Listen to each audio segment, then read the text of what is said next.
Hello everyone, welcome back to another video, and quite a vital one at that. I am back at RE Performance, where my Audi R8 in the background has been living for what feels like forever. And today is the all-important update video.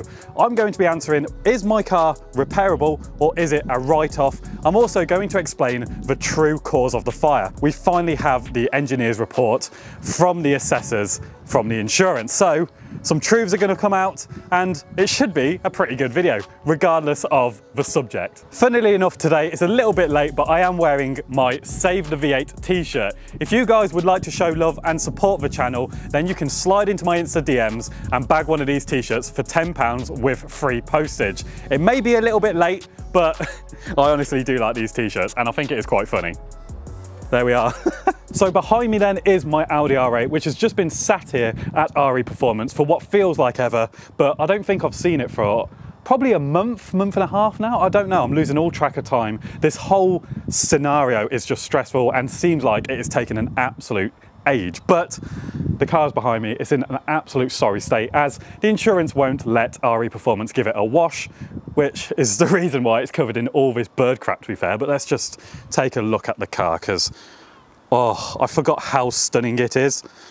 In person, honestly, this car is gorgeous with this carbon fibre wing and of course where the fire took place. Now, I just connected the battery and some fuel absolutely pissed out of there, so it's still obviously leaking, but if you could smell it, it just absolutely stinks of petrol, which is so annoying. But I will get on to the true cause of the fire in just a moment, but let's just use this time to just idolise this car, carbon fibre. And we've done so many bits to it. I think what hurts the most is just how much I spent on it before it went up in flames. Of course, it's got the Quicksilver exhaust, which I can't retrieve. And I just bought a whole set of brand new Michelin Pilot Sport 4Ss. So it's got brand spanking new tyres. Of course, the black badges from Auto Badge Shop, and all the bits we've done to the interior just have completely transformed this car.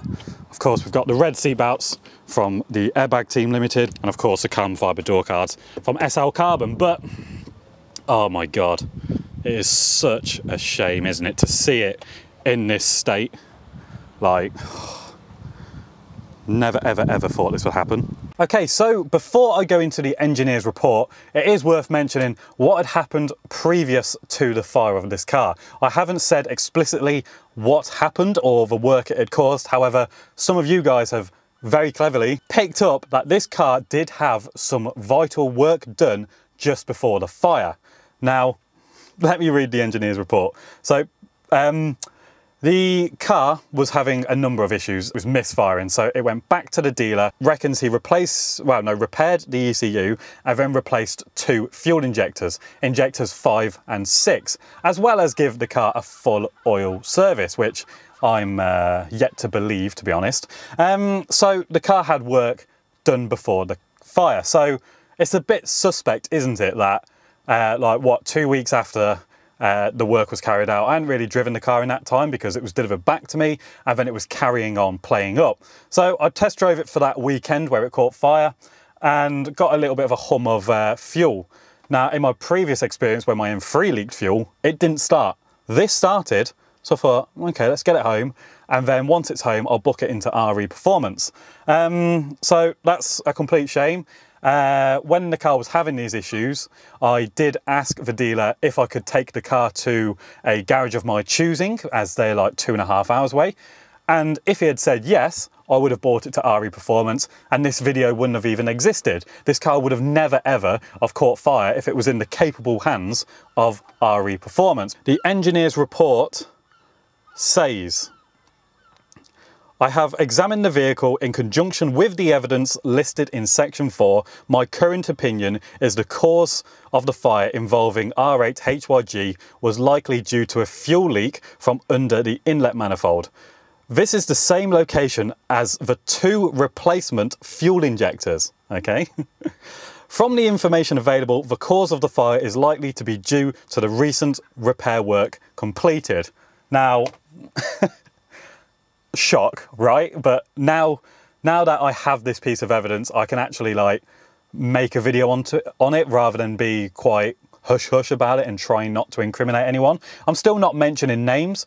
It very much depends how the insurance are handling it, which at the minute is quite poorly, and how it goes with the kind of third parties. But yeah, that's the cause of the fire. Let's jump out and I will reveal to you guys whether or not this car is repairable or a write-off. So the big moment, the moment everyone has been waiting for, let's cut to the chase. Is this car repairable or is it going to be a write-off? And it's with a very heavy heart that I say, unfortunately, the car didn't make it. The car is uneconomical to repair. They're writing the car off, which is absolutely devastating. Like, just the condition of the car, the amount of money, time, and life savings I put into this is just it's just a joke, really. But yeah, the assessor came down and they spoke with Ricky here at RE, and they've estimated, without paint or anything, because obviously we can't clean it, so we don't know the condition of the paint or what damage has been done deeper into the engine, because we can't touch it.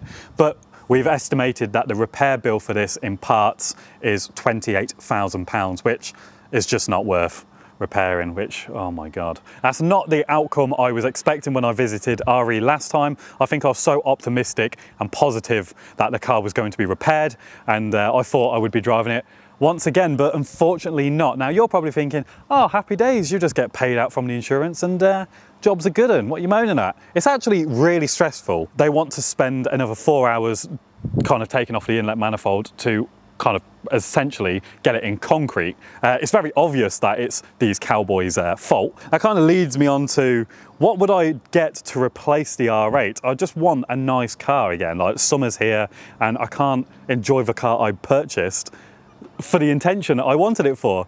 It is a toss-up, I think, between two cars. Once I somehow eventually, fingers crossed, get paid out, it is between a Jaguar F-Type coupe, either a V6S or a V8, it depends what's in budget and how screwed my insurance is afterwards, or I get another R8. I really don't feel like I've had time to bond or enjoy my R8 because it's always had problems. So I've never really pushed it to its limits or got in it and gone for a drive without worrying, is the engine light going to come on? Is it still broken? Which every single time I went for a drive, it was. So I feel like I haven't scratched that R8 bug yet. I feel I need another one to replace it. Now, annoyingly, as with all used cars at the minute because of COVID, prices have increased. So it's really becoming tricky to find another R8. The amazing possibility of getting another R8 is I am looking for a cheaper one than what I paid for that. That way I can modify it, bring you guys a series of videos. I'm thinking Miami blue wrap and some nice wheels, which does excite me for the next project. But first, obviously, I need the insurance to get that act together and give me some money. So there we have it then, guys. A huge shame for the R8. It's an outcome I neither wanted nor expected. I was so ready to get this car repaired and start driving it again, getting it back out on the road and enjoying it for the purpose I bought it for. I had many plans with this car. I was going to take it on many road trips, but now that has been completely shattered. I just want to go back out there and buy this car's replacement, either an F-Type or another R8, which I can mess with a little bit, modify. I'm thinking of full wrap and just generally make it a bit more kind of personal. I don't think I'm going to get one with low mileage like this again. I mean, I babied this car because it was in fantastic condition and it had done such little miles. I never would have sat on it previous to this. It's only the fact it's written off that it just doesn't matter, does it? But yeah, massive shame. Despite how morbid this video has been, I hope you have enjoyed it. I hope you can sympathise with the loss of my dream car. If you would, please give this video a thumbs up because it really does mean a lot. And if you haven't already, make sure you hit the subscribe button so you do not miss out on any of my future upcoming content with the Clio, whatever car replaces the Clio, and of course the R8 replacement series and future modifications. So I look forward to that once this is all blown over. But yeah, ginormous shame, absolutely gutted. Thank you very much for watching, guys. Thank you as always for the support, and I'll see you in the next one.